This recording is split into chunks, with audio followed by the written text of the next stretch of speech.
Well, today let's look at some medications and what nutrients they can decrease.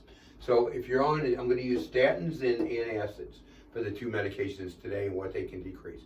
If you're on these, I'm not telling you to get off these. Okay, that's up to the prescribing physician, but I'm just going to go over the nutrient deficiencies. Now, both of these, we do cholesterol with natural means. I just got a lab result right there on my desk.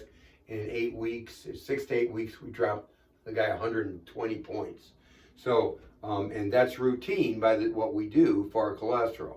But if we do this, or antacid drugs, we do the proper, this we fix the gut here.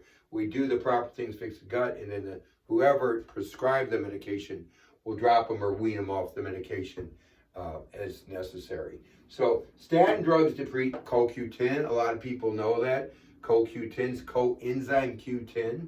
If we deplete CoQ10, some of the side effects can be cardiovascular disease, immune system problems. So we have to be looking at those with patients that are going to stay on these drugs. And then energy problems.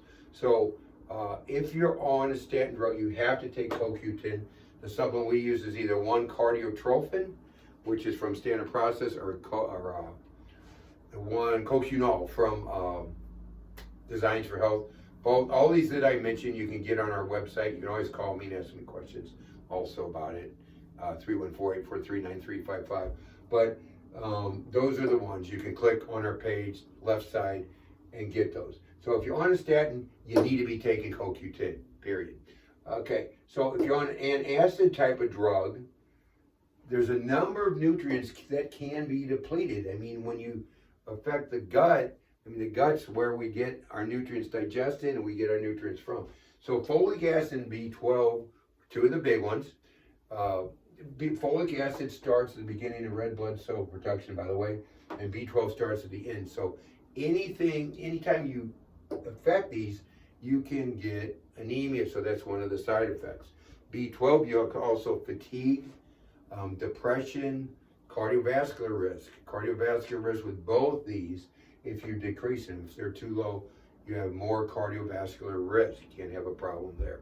So folic acid, same thing, heart disease, but also birth defects and cancer risk also can be problems with decreased folic acid.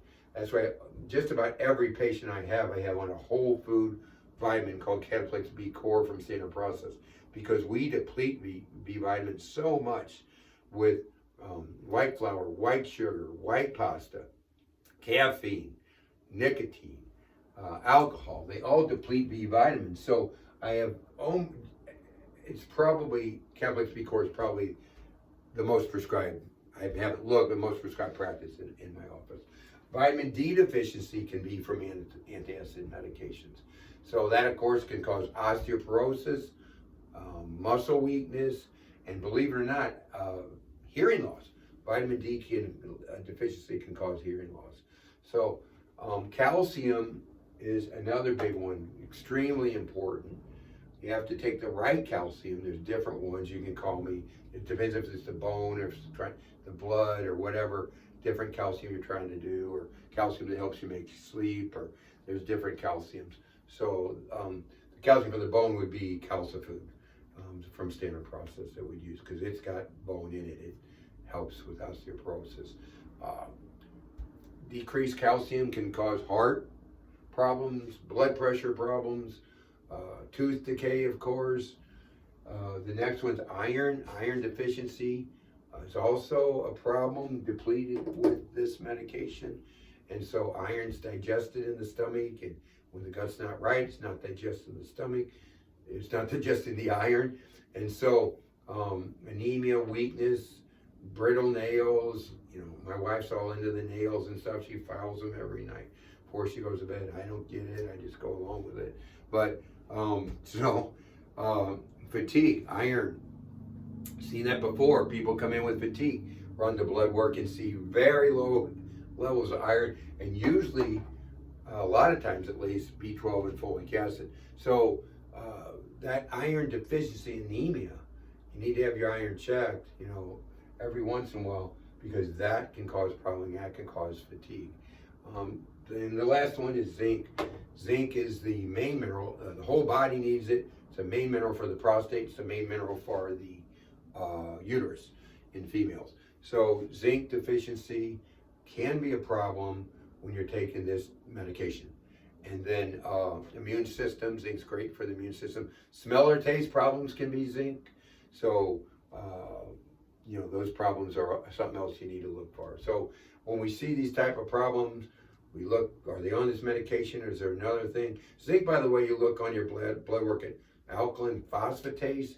If it's below, I think it's 70, then that means you probably have zinc deficiency because alkaline phosphatase comes from zinc.